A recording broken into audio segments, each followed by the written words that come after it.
Fun fact number 5 is going to be about black holes, walking, and working. Maybe.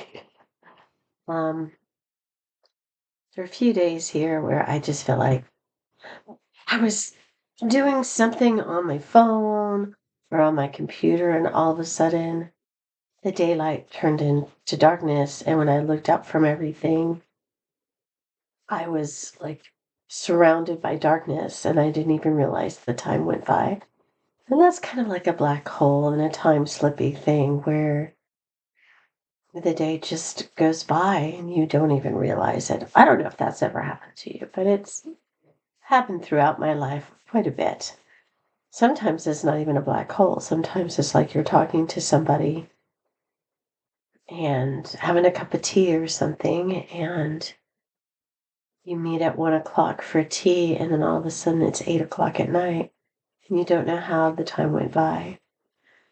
But the black hole one is a little bit more despair and darkness and being trapped in something. So don't do that. But then, so I had some days like that, and I was like, I really need to push to get out of the house. And then I was kind of, you know, getting back with the rest of the world, and um, I said there was availability for jobs. I got sent some emails, and within an hour, I responded and said, "Yeah, I will take January 6th to January 12th. Yeah, I'd love to have that hole down, and I love that job, so let me work it." And like 2 hours later, I get a message back saying somebody already took it.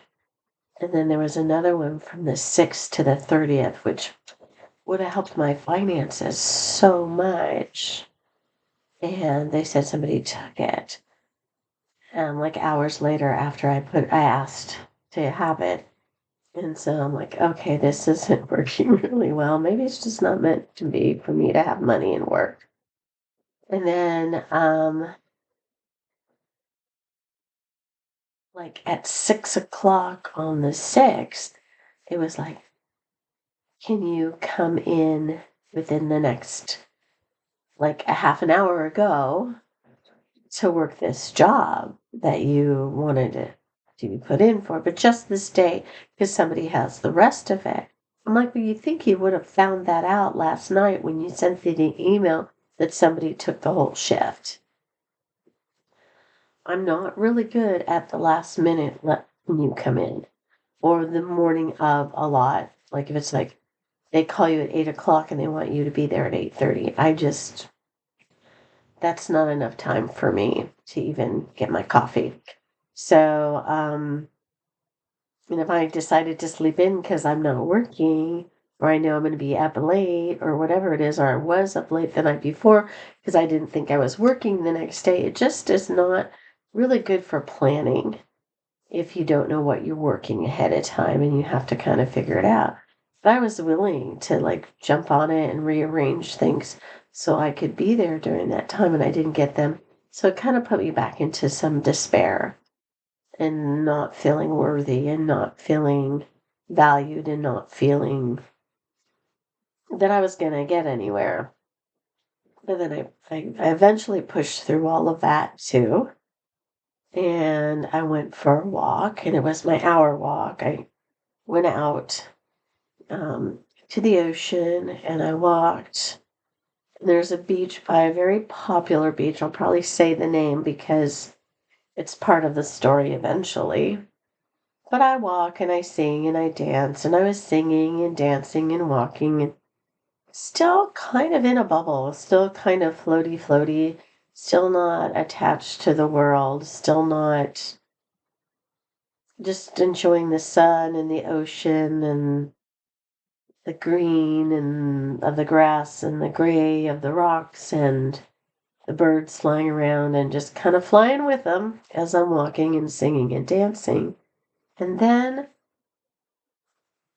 I got to the beach, and I wasn't timing anything out, but it's usually about an hour, but it was probably a little bit more than an hour because I went down past the beach that everybody knows to the beach next to it. and the tide seemed to be out, and nobody was there.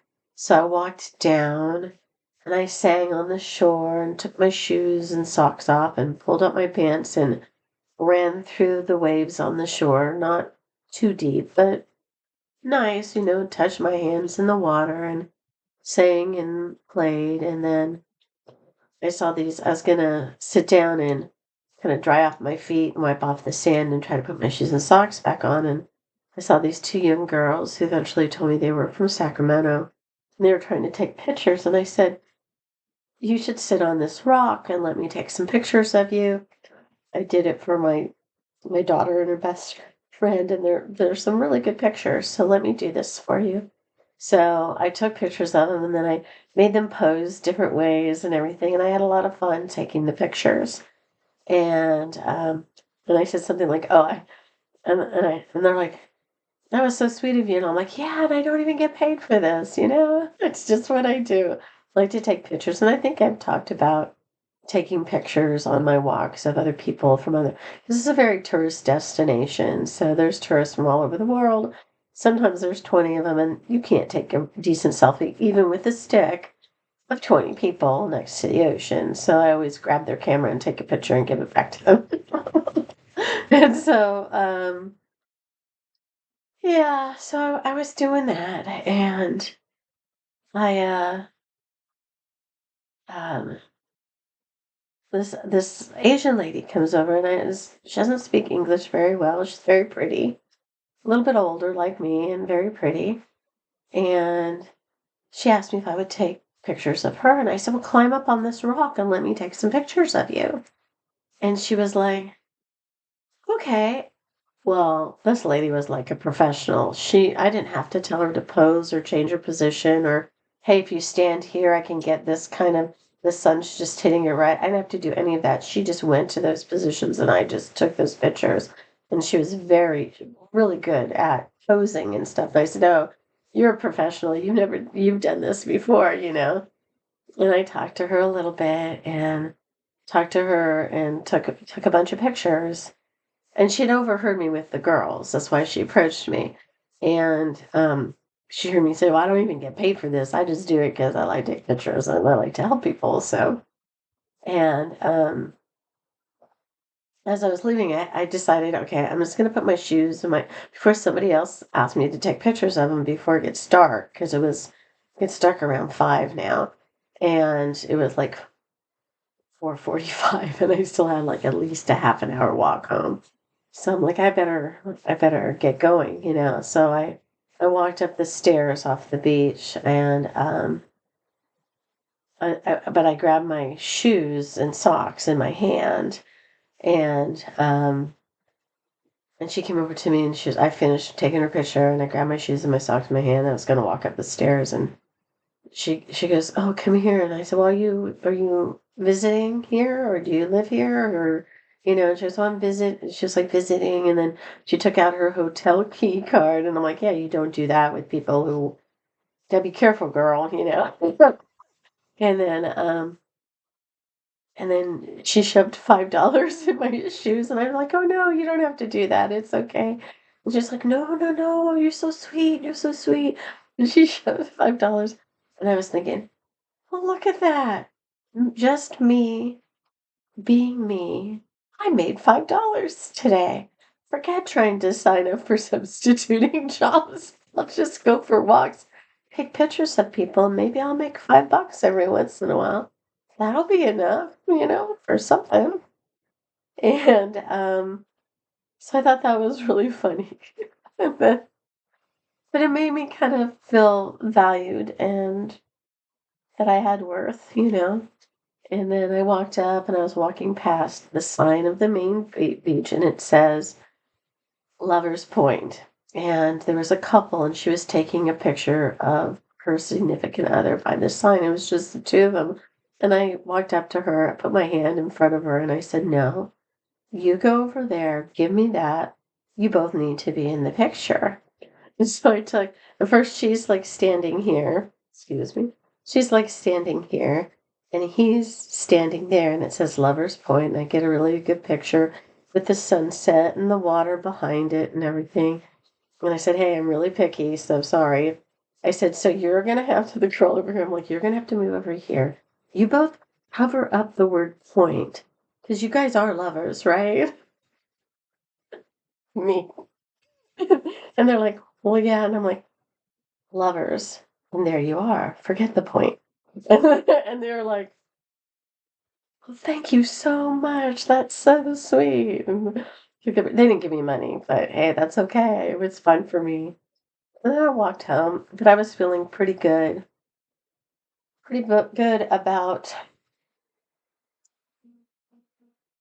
taking pictures and making $5. So it's amazing. Little things that other people do because you're just being you to, and like, I've had other people come up, give me their home addresses because I took a really good picture and then you're thinking, why aren't you a photographer? Well, I've applied for like photography type jobs, and I even had like really nice cameras, which I don't really use because there's no point these days. But I've signed up for those jobs too and didn't get those either. So I got $5. So so now since somebody paid me $5 for taking a picture of them, does that make me a professional photographer now? Anyhow, that's fun fact number 5. I hope my silliness, and my ups and downs and my little stories have brightened your day today. Ciao, Bellas.